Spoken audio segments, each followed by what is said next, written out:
पाकिस्तान की सेना एक बार फिर से बलूचिस्तान के बेकसूर, मासूम, असहाय और आम लोगों पर अपना खूनी जुल्म ढाने की पूरी तैयारी कर चुके हैं।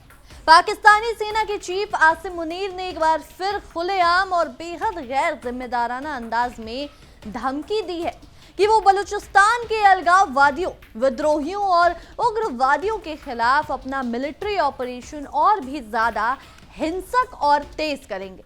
नमस्कार, मेरा नाम नंदिनी सिंह है और आप देख रहे हैं हमारा खास शो ना पाकिस्तान। लेकिन दोस्तों, हम सब बहुत अच्छी तरह जानते हैं कि पाकिस्तान की सेना उग्रवाद, हिंसा और आतंकवाद को खत्म करने के नाम पर हमेशा से बलूचिस्तान के आम, बेबस और निर्दोष नागरिकों को ही निशाना बनाती आई है। वहां की जनता पिछले कई दशकों से प्रताड़ित हो रही है।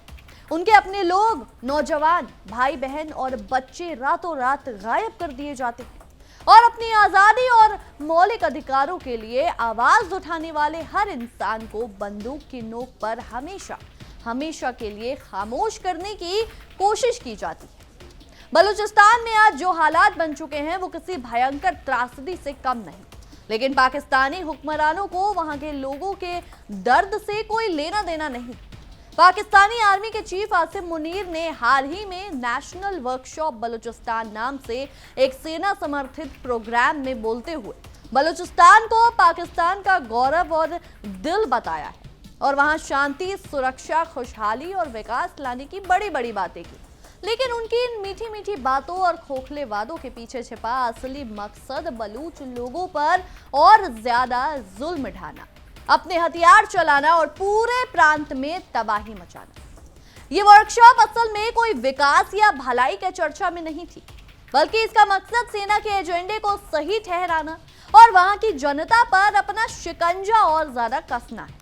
इस प्रोग्राम में देश भर से लाए गए लोगों के सामने बोलते हुए मुनीर ने बलूचिस्तान के दिन प्रतिदिन खराब होते हालातों, अपनी सैनिकों के गिरते मनोबल और अपनी सेना की शर्मनाक नाकामियों का पूरा आरोप एक बार फिर बेहद बेशर्मी से भारत पर लगाने की कोशिश की।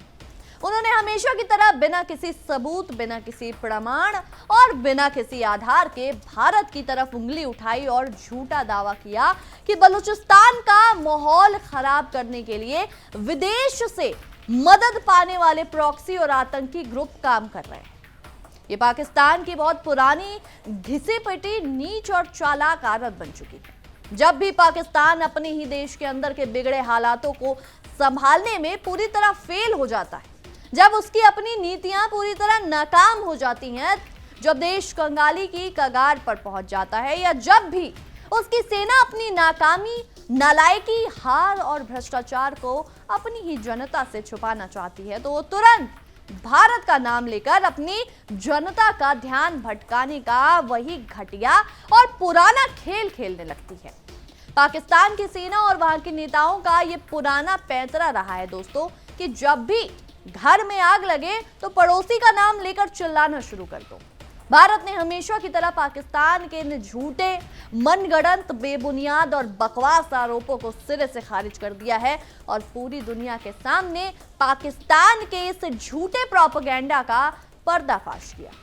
भारत का साफ कहना है कि पाकिस्तान अपनी अंदरूनी नाकामियों का ठीकरा दूसरों पर फोड़ना बंद करे और अपने घर में झांक कर देखे। सच तो यह है कि बलूचिस्तान में फैली अशांति, जनाक्रोश, भारी विरोध और हिंसा की असली वजह खुद पाकिस्तानी सेना का भयंकर अत्याचार, उसका दमन चक्र, मानवाधिकारों का हनन और इस्लामाबाद सरकार की गलत नीतियां। बलूचिस्तान क्षेत्रफल के हिसाब से पाकिस्तान का सबसे बड़ा राज्य और प्रांत है, लेकिन इसके बावजूद वहां के लोग आज भी सबसे ज्यादा गरीब, बेरोजगार, बेबस, लाचार और पिछड़े हैं। बलूचिस्तान की जमीन के नीचे प्राकृतिक गैस, तेल, सोना, तांबा और कई अन्य तरह के अत्यंत कीमती खनिजों का बहुत बड़ा खजाना मौजूद है। अगर इस खजाने का सही इस्तेमाल बलूच लोगों की भलाई के लिए किया जाता तो आज बलूचिस्तान पूरे दक्षिण एशिया का सबसे समृद्ध इलाका बन सकता था। लेकिन अफसोस की बात यह है कि वहां के इस प्राकृतिक खजाने का इस्तेमाल सिर्फ इस्लामाबाद की लालची सरकार और पाकिस्तानी सेना अपनी जेबें भरने, ऐशो आराम करने और अपने निजी फायदों के लिए करती आई। बलूच लोगों का सीधा और सच्चा आरोप है कि पाकिस्तानी सेना और उसकी सरकार उनके प्राकृतिक संसाधनों को दिन रात लूट रही है और स्थानीय बलूच लोगों को इसका कोई फायदा, नौकरी, बुनियादी सुविधाएं या उनका सही हक नहीं दे रही। बलूचिस्तान के लोग अपने ही घर में बेगाने बना दिए गए। इतना ही नहीं, बलूचिस्तान में चीनी प्रोजेक्ट्स, सीपेक यानी चीन पाकिस्तान इकोनॉमिक कॉरिडोर और बड़े बड़े कंस्ट्रक्शन के नाम पर भी बलूच लोगों की पुश्तैनी जमीनों पर जबरन कब्जा किया गया और उनके मौलिक अधिकारों पर डाका डाला गया। ग्वादर बंदरगाह का विकास हो या फिर वहां बनने वाली चीनी कॉलोनियां, हर जगह बलूच लोगों को किनारे कर दिया गया। वहां के मछुआरों से लेकर आम कारोबारियों तक का रोजगार छीन लिया गया। जब वहां के स्थानीय लोग अपने वजूद, अपनी पहचान और अपने हक के लिए आवाज उठाते हैं, सड़कों पर उतरते हैं या शांतिपूर्वक तरीके से विरोध प्रदर्शन करते हैं, तो उन्हें पाकिस्तानी सेना उन पर गोलियां चलाती है, उनके गांवों पर टैंक और तोपों से हमले करती है, उन्हें टॉर्चर सेल में बंद कर देती है और उन पर आतंकी होने का फर्जी थप्पा लगा देती है। बलूचिस्तान में बीएलए यानी बलूच लिबरेशन आर्मी और टीटीपी यानी तहरीके तालिबान पाकिस्तान जैसे ग्रुप्स के खिलाफ एक्शन लेने के नाम पर पाकिस्तानी सेना लगातार भारी बमबारी, हवाई हमले और क्रूर सैन्य अभियान चला रही है। लेकिन इस पूरे मिलिट्री ऑपरेशन की आड़ में सबसे ज्यादा नुकसान वहां के बेकसूर आम नागरिकों, बुजुर्गों, लाचार महिलाओं और मासूम बच्चों को उठाना पड़ रहा है। सेना के जवान गांव में जबरन घुसकर बेकसूर लोगों को उठा कर ले जा रहे हैं। एनफोर्स्ड डिसअप्रिसिएशन यानी जबरन गायब कर देना, ये एक बीमारी बलूचिस्तान में इतनी फैल चुकी है कि शायद ही कोई ऐसा बलूच परिवार हो जिसका कोई सदस्य पाकिस्तानी सेना के टॉर्चर सेल में बंद ना हो या मार ना दिया गया हो। बलूच महिलाएं आज अपने भाइयों, पतियों और बेटों की तस्वीरों को हाथ में लेकर कड़ाके की ठंड और तपती धूप में सड़कों पर सैकड़ों किलोमीटर पैदल मार्च कर रही हैं। लेकिन पाकिस्तान के बहरे और निर्दयी हुक्मरानों के कान पर जूं तक नहीं रेंगती। सेना के ये जवान मानवाधिकारों की खुलेआम धज्जियां उड़ा रहे हैं और पूरे बलूचिस्तान में डर, खौफ और दहशत का एक भयानक माहौल बनाकर रखा हुआ है। आर्मी चीफ आसिम मुनीर साहब का ये ताजा बयान साफ दिखाता है कि आने वाले दिनों में बलूचिस्तान में पाकिस्तानी सेना का जुल्म और अत्याचार कई गुना ज्यादा बढ़ने वाला है। मुनीर का कहना है कि जब तक आतंकवाद और उसके समर्थकों को पूरी तरह खत्म नहीं किया जाता, तब तक ये सैन्य अभियान इसी तरह बिना रुके जारी रहेगा। यानी इसका सीधा सा मतलब ये है कि सेना को बलूच निहत्थे लोगों पर हमला करने और उनका खून बहाने की और भी खुली छूट दी जा रही है, ताकि वो बलूच जनता की आजादी, न्याय और स्वाभिमान की आवाज को हमेशा हमेशा के लिए संगीनों के दम पर दबा सके। लेकिन इतिहास गवाह है दोस्तों कि संगीनों और गोलियों के दम पर किसी कौम की आवाज को ज्यादा दिनों तक दबाया नहीं जा सकता। जितना ज्यादा जुल्म पाकिस्तानी सेना ढाएगी, बलूच लोगों का गुस्सा, नफरत और विद्रोह उतना ही ज्यादा भड़केगा। लेकिन पाकिस्तान की गद्दार सेना और उसके प्रमुख आसिम मुनीर का ये दोहरा, चालाक, मक्कार और धोखेबाज चेहरा सिर्फ बलूचिस्तान के जुल्मों और कत्लेआम तक ही सीमित नहीं है। अंतर्राष्ट्रीय स्तर पर भी पाकिस्तान की चालाकी, धोखेबाजी और दोहरे चरित्र का खेल अब पूरी दुनिया के सामने बेनकाब हो चुका है। हाल ही में सामने आई खुफिया और सनसनीखेज रिपोर्ट से पता चला है कि पाकिस्तान के आर्मी चीफ आसिम मुनीर किस तरह से दुनिया के बड़े बड़े ताकतवर देशों और महाशक्तियों को बेवकूफ बना रहे थे और पर्दे के पीछे अपनी सीक्रेट डील्स, स्मगलिंग और पैसों के गंदे खेल में लगे हुए थे। जो देश दुनिया के सामने शरीफ बनने का नाटक करता है, वो असल में पीछे से अंतर्राष्ट्रीय नियमों और पाबंदियों की धज्जियां उड़ाने में लगा हुआ था। मिडिल ईस्ट यानी मध्य पूर्व में जब अमेरिका, इजराइल और ईरान के बीच भारी तनाव, गोलीबारी और भीषण युद्ध का माहौल बना हुआ था, उस संवेदनशील और नाजुक समय में आसिम मुनीर ने एक बहुत ही गुप्त, गैर कानूनी और सीक्रेट डील कराई थी। रिपोर्ट के मुताबिक मुनीर ने सऊदी अरब को ईरान के हमलों से बचाने का नाटक करते हुए ईरान के साथ एक अंदरूनी और सीक्रेट समझौता कराया। इस गुप्त समझौते के तहत ईरान ने सऊदी अरब के खिलाफ अपने घातक मिसाइल और ड्रोन हमले अचानक से रोक दिए थे। अब सोचने वाली बात और सबसे बड़ा सवाल ये उठता है कि मुनीर ने यह समझौता आखिर कैसे कराया। मुनीर ने इसके लिए ईरान की मिलिट्री यानी आईआरजीसी के चीफ अहमद वाहिदी के साथ मिलकर तेल के एक गुप्त और अवैध बिजनेस का इस्तेमाल किया था। यह डील इस नीच शर्त पर हुई थी कि ईरान पर अमेरिका के बेहद सख्त बैन और आर्थिक प्रतिबंध लगे होने के बावजूद पाकिस्तान ईरान से चुपचाप और अवैध तरीके से तेल खरीदता रहेगा। इसके लिए पाकिस्तानी आर्मी चीफ आसिम मुनीर और ईरानी आईआरजीसी चीफ से जुड़ी शेल कंपनियों के एक सीक्रेट नेटवर्क और जॉइंट वेंचर का इस्तेमाल किया जा रहा था। जब अमेरिकी राष्ट्रपति डोनाल्ड ट्रंप और उनकी सरकार ईरान पर कड़े आर्थिक बैन लगा रही थी और उसके तेल बेचने पर पूरी तरह रोक लगाने के लिए समुद्री नाकेबंदी कर रही थी, ठीक उसी वक्त पाकिस्तानी सेना पीछे के दरवाजे से चुपके ईरान से तेल का धंधा कर रही थी और उससे करोड़ों अरबों डॉलर का मुनाफा कमा रही थी।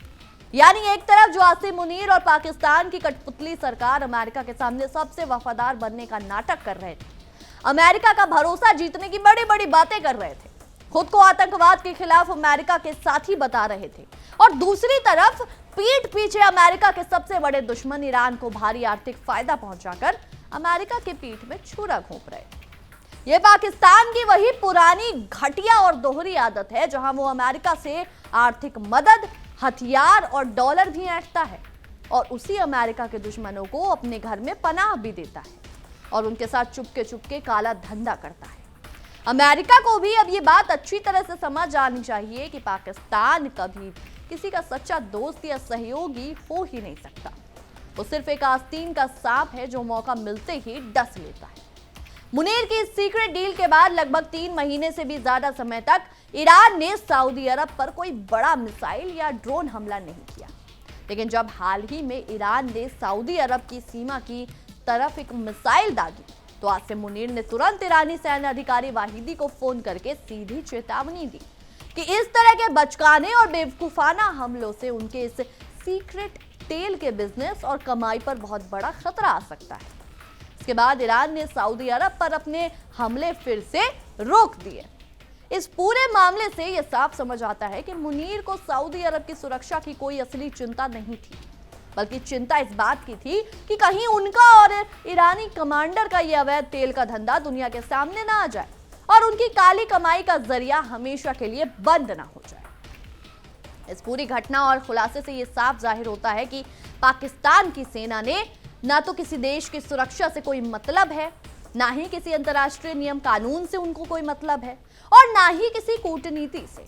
पाकिस्तान की बिक चुकी सेना सिर्फ अपने पैसों, अपने तेल के काले धंधों, अपनी अय्याशियों, अपने बिजनेस साम्राज्य और अपने निजी फायदों के लिए किसी भी हद तक गिर सकती है, किसी की भी बलि दे सकती है और दुनिया के किसी भी देश को धोखा दे सकती है। पाकिस्तान की सेना केवल एक रक्षा बल नहीं है, बल्कि वो एक बहुत बड़ा कमर्शियल बिजनेस चलाती है जिसमें रियल एस्टेट, बेकरियां, सीमेंट फैक्ट्रियां, सामान की स्मगलिंग और अब अवैध तेल का धंधा तक शामिल है। सेना के बड़े जनरल और अधिकारी देश की सुरक्षा के नाम पर अपनी जेबें भरते हैं, विदेशों में आलीशान बंगले खरीदते हैं और आम पाकिस्तानी जनता कंगाली और भुखमरी में जीने पर मजबूर है। आज हालात ये हैं कि पाकिस्तान अपने ही घर में पूरी तरह से कंगाली के दलदल में डूब चुका है। उसकी पूरी अर्थव्यवस्था तबाह और बर्बाद हो चुकी है। विदेशी मुद्रा भंडार खाली पड़ा है।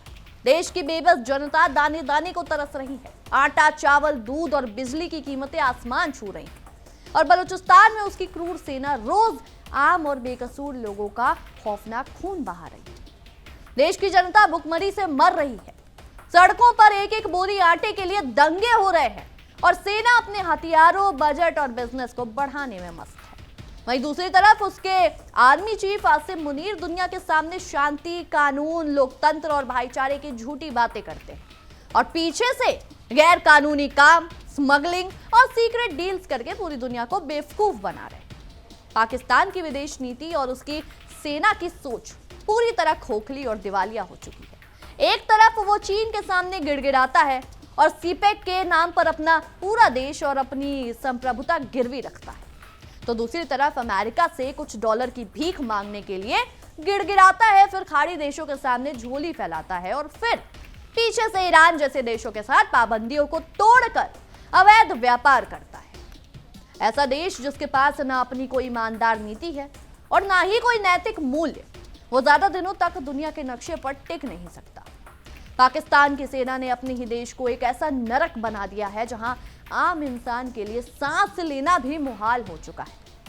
बलूचिस्तान की बात करें तो वहां हालात इतने भयावह और भयानक हैं कि अगर दुनिया की मीडिया को वहां खुलकर रिपोर्टिंग करने की इजाजत मिल जाए तो पाकिस्तान की सेना की तो ऐसी तैसी हो जाएगी। ऐसे ऐसे काले कारनामे और जुल्म सामने आएंगे कि पूरी दुनिया कांप उठेगी। लेकिन पाकिस्तानी सेना ने बलूचिस्तान को पूरी दुनिया से काट कर एक खुली जेल और कसाई खाना बना दिया है। वहां ना तो इंटरनेट ठीक से चलने दिया जाता है, ना ही विदेशी पत्रकारों को जाने दिया जाता है ताकि उनके जुल्मों की दास्तान बाहर ना आ सके। लेकिन इसके बावजूद बलूच युवाओं की हिम्मत टूटी नहीं। वो अपनी जान की परवाह किए बिना सोशल मीडिया और अन्य माध्यमों से पाकिस्तानी सेना के बर्बर कारनामों को दुनिया के सामने ला रहे। भारत पर बिना वजह उंगली उठाकर और झूठे और बेबुनियाद आरोप लगाकर अपनी भारी नाकामियों, घटिया राजनीति और भ्रष्टाचार को छुपाने की कोशिश करने वाला पाकिस्तान आज खुद अपनी ही बुने हुए झूठ, फरेब और धोखे के जाल में पूरी तरह फंस चुका है। पाकिस्तान की सेना ये सोचती है कि भारत का नाम लेने से बलूचिस्तान के लोग चुप हो जाएंगे या दुनिया उनकी बातों पर यकीन कर लेगी। लेकिन अब बलूच जनता और पूरी दुनिया अच्छी तरह जान चुकी है कि उनका असली दुश्मन भारत नहीं बल्कि इस्लामाबाद में बैठी कठपुतली सरकार और रावलपिंडी के हेडक्वार्टर में बैठी लालची पाकिस्तानी सेना है। बलूच जनता पाकिस्तानी सेना की किसी भी झूठी कहानी या प्रोपेगेंडा पर भरोसा करने को तैयार नहीं है। वो जानते हैं कि उनकी जमीनों की लूट, उनके संसाधनों की चोरी और उनके निर्दोष लोगों के कत्लेआम का असली जिम्मेदार कौन है। बलूचिस्तान के निहत्थे और मासूम लोगों पर किए जा रहे ये भयानक जुल्म, खुलेआम मानवाधिकारों का उल्लंघन और अंतर्राष्ट्रीय मंचों पर की जा रही ये घिनौनी धोखेबाजी जल्द ही पाकिस्तान और उसकी सेना को पूरी दुनिया में पूरी तरह अलग थलग कर देगी। दुनिया के बड़े देश भी अब पाकिस्तान की इस दोहरी चालबाजी, आतंकवाद को पालने पोसने की नीति और ठगी को समझने लगे हैं।